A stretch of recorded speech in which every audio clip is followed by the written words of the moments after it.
subscribe now and press the bell icon. Never miss an update.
Kolhapur एक संपन्न जिल्हा.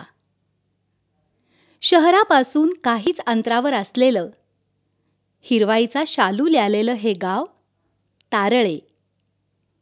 संपन्नतेचा वारसा या गावाला लाभला आहेच, शिवाय या गावानं एक उद्यमी सुद्धा दिला, शिरीष.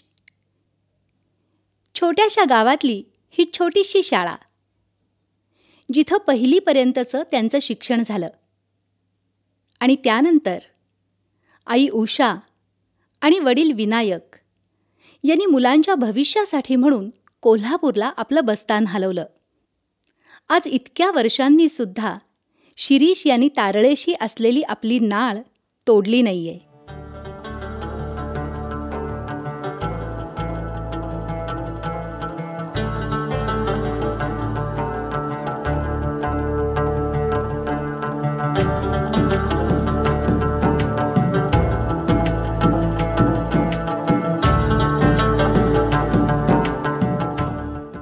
या गावानं काय दिलं तर नकळत माणसं जोडण्याचे संस्कार दिले.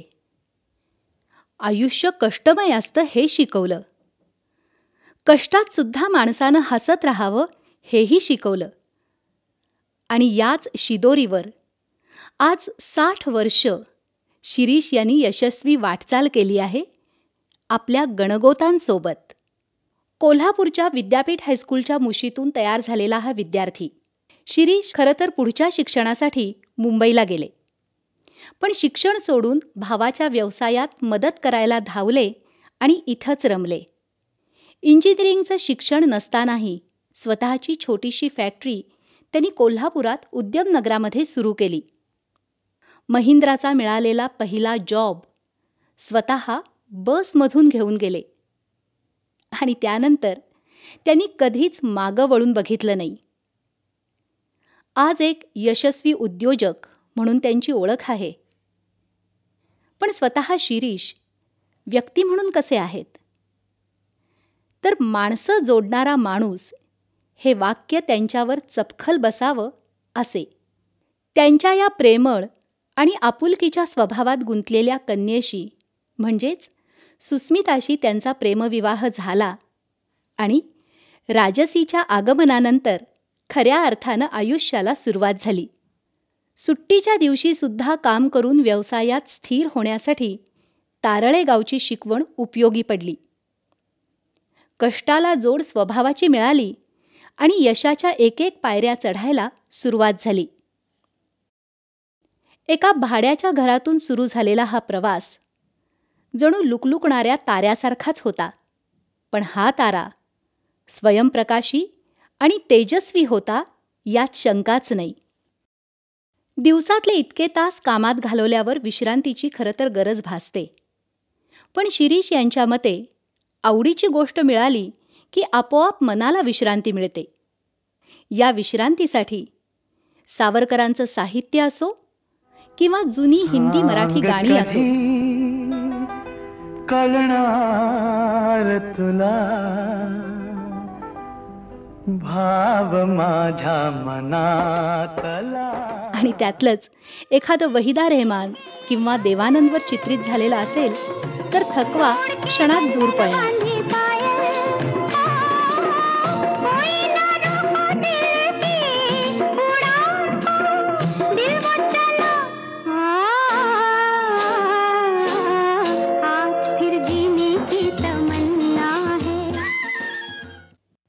देशपांडे तर जणू तोंडपाठच. मराठी लेखन साहित्य यासोबतच अनेक जगन्मान्य लोकांचा अभ्यास करण्याची इच्छा असलेले शिरीष 2 टोकाच्या व्यक्तिमत्वांच्या प्रेमात आहेत. एक म्हणजे विन्स्टन चर्चिल आणि दुसरे म्हणजे ॲडॉल्फ हिटलर. चर्चिलविषयी प्रचंड अभ्यास तर हिटलरविषयी असलेली उत्सुकता एकाच ठायी वास करत आहे. दुसरं महायुद्ध ज्या ज्या ठिकाणी झालं त्या त्या ठिकाणी भेट देण्याची त्यांची इच्छा आहे. थोडक्यात साहित्य, कला, वेगवेगळ्या व्यक्तिमत्वांविषयीची उत्सुकता या सगळ्यांची मैफल शिरीष नावाच्या एका व्यक्तीमध्ये जमली आहे आणि या मैफिलीतला प्रत्येक सूर तितकाच सच्चा आहे.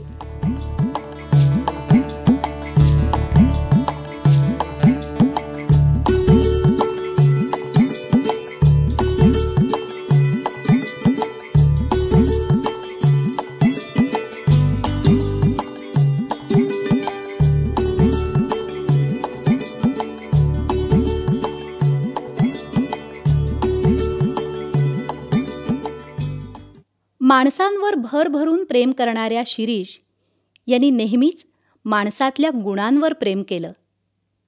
त्यांच्यातल्या कलेला त्यांनी अग्रस्थान दिलं आणि म्हणूनच आज अनेक दिग्गज कलाकार आणि विद्वानांशी त्यांची असलेली जवळीक आपल्याला स्तिमित करते.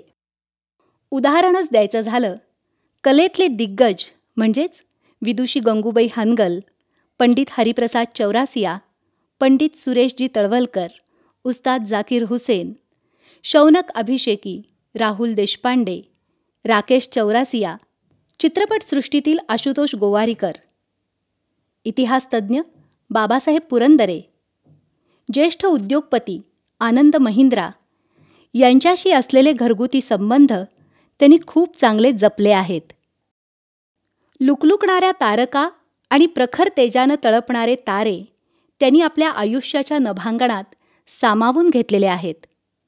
शिरीषजी, आपण आयुष्याची 60 वर्ष पूर्ण केली आहेत.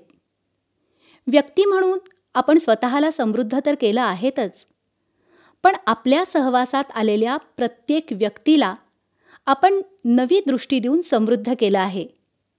आपल्या आत्तापर्यंतच्या वाटचालीत आपलं सर्व कुटुंब, आप्तेष्ट, सौ सुस्मिता आणि कन्या राजसी या सगळ्यांचा मोठा सहभाग आहे.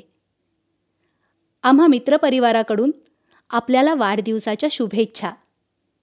आपली अशीच उत्तरोत्तर प्रगती होत राहो